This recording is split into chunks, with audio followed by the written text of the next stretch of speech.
Jadis, à une époque reculée de notre longue histoire, après la chute du royaume des nains, mais avant l'arrivée de Sigmar et des Unberogènes, d'étranges tribus dont nul ne se souvient plus sont arrivées dans les forêts et les plaines du vieux monde.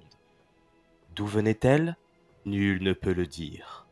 Même si bien des érudits de ma connaissance se tournent toujours vers le sud quand le sujet est évoqué, semblant préférer ce point cardinal aux ténèbres qui hantent le nord.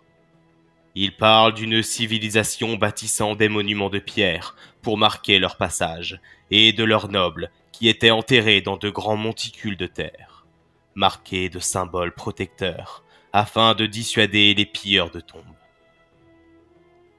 Nous n'en savons guère plus à leur sujet, car ils ont disparu aujourd'hui, et seuls quelques vestiges de leurs œuvres sont parvenus jusqu'à nous. Ils étaient doués pour le travail du bronze, car les rares objets qu'ils nous ont laissés sont demeurés purs et intacts, malgré les longues années qui se sont écoulées depuis qu'ils furent forgés. La rumeur prétend qu'ils étaient également doués dans l'art de la nécromancie, mais je ne puis affirmer assurément qu'il ne s'agit pas là d'une superstition paysanne. Loin au sud du vieux monde, au-delà des frontières de la civilisation de l'Empire, bien loin de l'existence misérable des paysans bretoniens et des subterfuges et traîtrises de la Tillée, au cœur des dunes de sable d'un désert balayé par le Simoun, reposent les nécropoles, aussi vastes que des villes, et les tombeaux cyclopéens d'une antique civilisation. Aucun être vivant n'y a élu domicile, mais ces lieux sont pourtant loin d'être inhabités. On l'appelle Neekara, la terre des morts, le domaine maudit des rois des tombes.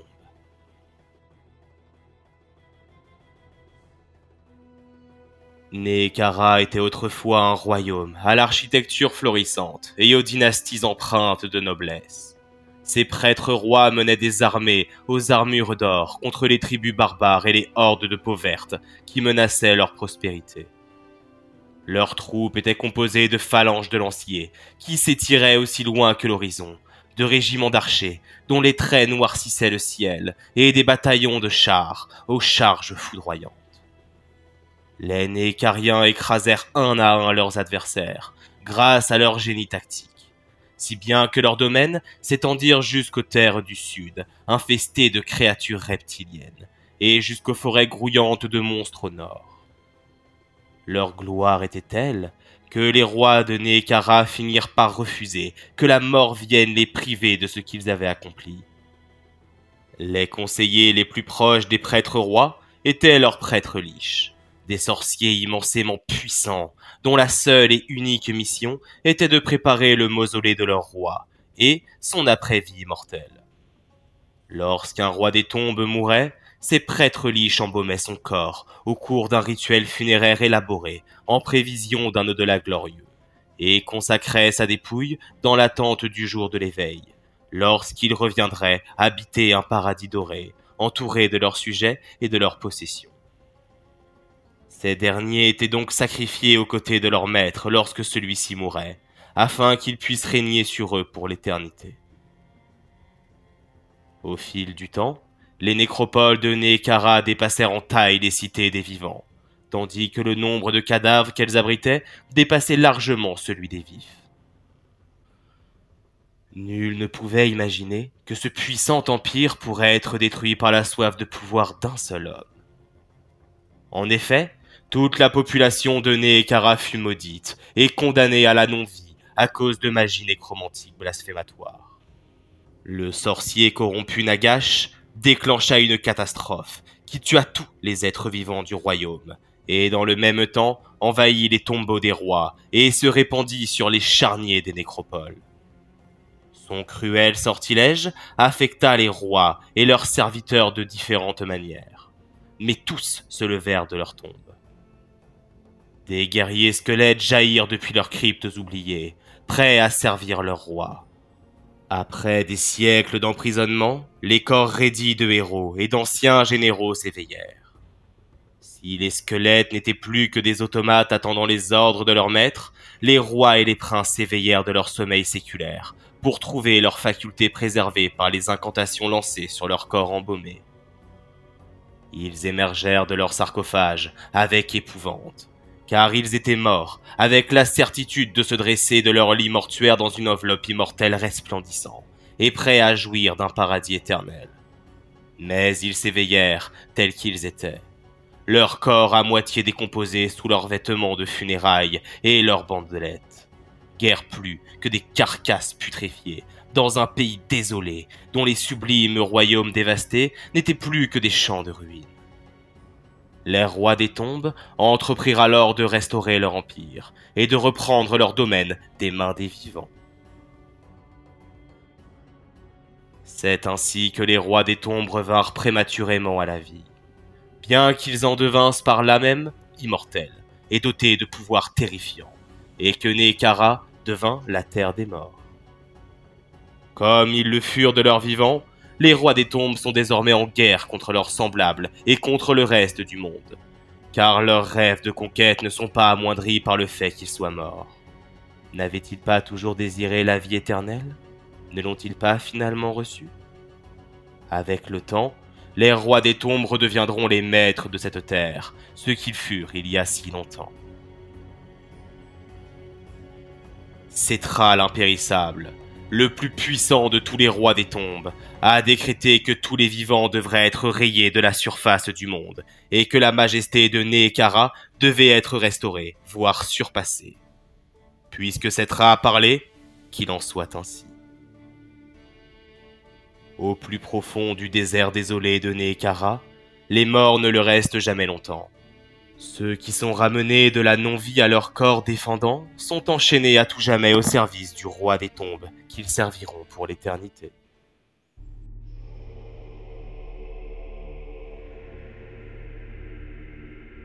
Mikkel observa Heinrich, qui venait de saisir d'une main gantée de cuir un gobelet couvert de poussière. L'approchant près de ses yeux, l'homme inspecta l'objet, tout en l'époussetant. L'air satisfait, il le déposa dans la sacoche usée qu'il portait en bandoulière, puis s'avança plus loin dans la crypte. Mikkel regarda anxieusement autour de lui. La flamme mouvante de la torche faisait danser des ombres sur les murs, et il frémit d'effroi. Les parois étaient décorées de toutes sortes d'étranges gravures, de motifs curieux, et de drôles de visages aux grands yeux, et dotées de coiffes décoratives qui attiraient le regard. « Je crois qu'on devrait sortir, Heinrich, » murmura Mikkel, que le son de sa voix brisant le silence fit sursauter. Il lui semblait que la terre empilée au-dessus d'eux pesait de tout son poids sur sa poitrine. Sa respiration était devenue oppressée, et, malgré le froid nocturne, son visage ruisselait de sueur. Heinrich eut un rictus moqueur avant de se pencher pour examiner quelque chose sur le sol. « Va dehors et monte la garde, mais ta part sera réduite en fonction. » Sans se soucier de ce qu'il pourrait trouver dans la chambre funéraire, Mikkel s'élança presque en courant le long de l'étroit corridor qui menait à l'air libre. Une fois dehors, il respira profondément, tout en essuyant d'un revers de sa main son front moite. Soudain, un nuage éclipsa les lunes, et l'obscurité se fit plus intense. Son cœur s'arrêta presque de battre lorsqu'il perçut un premier pas. Puis, venant des autres tertres situés en hémicycle autour du tombeau dans lequel ils avaient pénétré, il entendit de nombreux bruits de pas, lents et réguliers. L'instant d'après, ses yeux purent discerner un groupe de soldats morts depuis longtemps, vêtus d'anciennes armures de bronze, brandissant d'étranges totems ou portant à leur bouche sans lèvres des corps rouillés. De l'un des tertres les plus imposants surgit un char de bronze, tiré par 2 chevaux horribles dont la peau et la chair avaient depuis longtemps disparu. Après s'être mise en formation de combat, la horde commença à progresser dans sa direction, les guerriers saisissant leurs armes ancestrales dans leurs mains squelettiques. Un bruit de pas s'éleva dans le couloir auquel il tournait le dos. « Il faut partir, Heinrich, » dit-il faiblement. N'entendant aucune réponse, Mikkel se retourna. Il laissa échapper un gémissement d'horreur en apercevant Heinrich. La peau de son visage était grise et ridée, comme s'il avait vieilli de plusieurs décennies depuis qu'il l'avait quitté. Il leva un bras implorant vers Michael, dévoilant de longs ongles incurvés. Soudain, surgissant du corridor, une lourde lame de bronze vient s'abattre sur le cou d'Heinrich, séparant presque sa tête du reste de son corps. Il s'effondra sur le sol en émettant un grognement étranglé, le sang coulant à flots de sa blessure. Dans la pénombre se trouvait une imposante silhouette protégée par une armure d'un autre âge, finement ciselée. Aucun son ne sortit de la bouche de Michael, bien qu'au fond de lui, son âme hurlait de terreur. Fixant les orbites vides de l'ancien grand roi, il eut l'impression qu'une intelligence froide animait toujours la créature. Il resta silencieux et immobile, même lorsque les premiers coups d'épée transpercèrent son corps, jusqu'à ce qu'à son tour, il s'effondre sur le sol trempé de sang. Alors, une fois les dernières traces des intrus effacées, les morts retournèrent dans leur tertre afin de protéger leur sépulture pour le reste de l'éternité.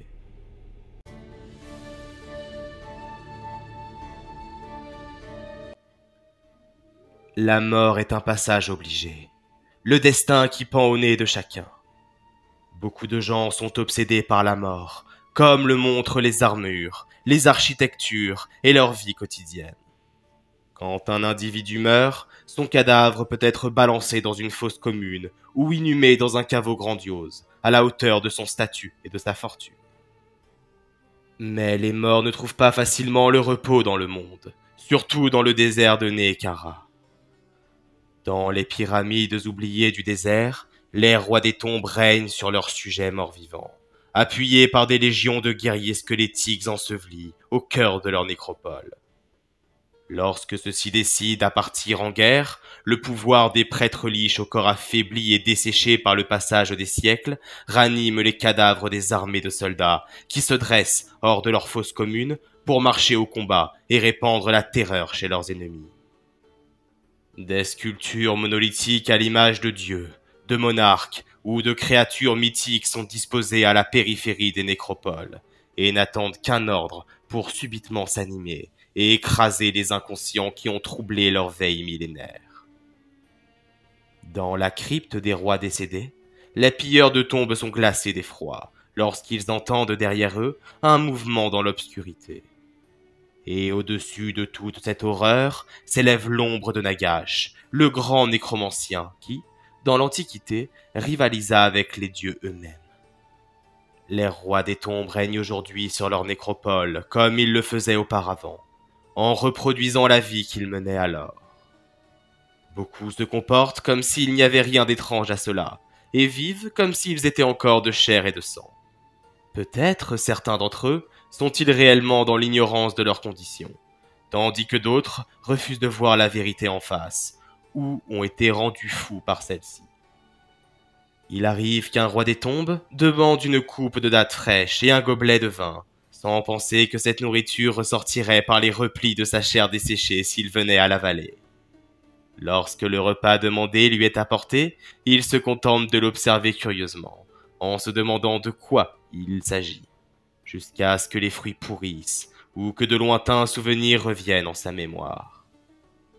Lorsque cela arrive, il se rappelle son ancienne gloire et réalise la déchéance qui est la sienne.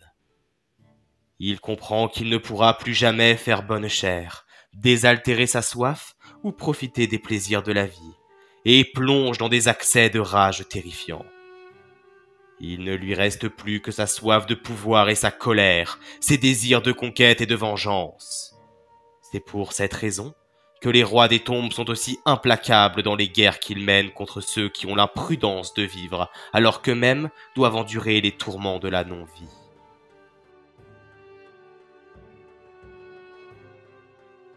Les morts-vivants font partie des plus dangereux adversaires du monde.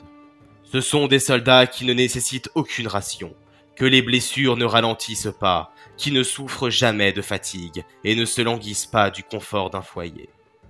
La peur, la confusion et les distractions n'ont aucune prise sur eux. Ils sont dénués d'intelligence et de pensée et ne versent pas dans l'improvisation. Quand un général rêve, Ils rêvent de soldats semblables aux morts vivants. Des soldats qui font précisément ce qu'on attend d'eux et qui ne fuient jamais, quelle que soit l'adversité. Une fois animés par le pouvoir des prêtres liches et poussés en avant par la volonté de leur roi, les morts vivants forment un os implacable qui ne peut être soudoyé ou raisonné et qui ne ploie pas sous la menace. Ils ne connaissent pas la peur, n'ont besoin ni de se reposer, ni de manger, ni de boire, et à chaque victoire, les corps, et parfois même les esprits des ennemis qu'ils ont vaincus viennent grossir leur rang.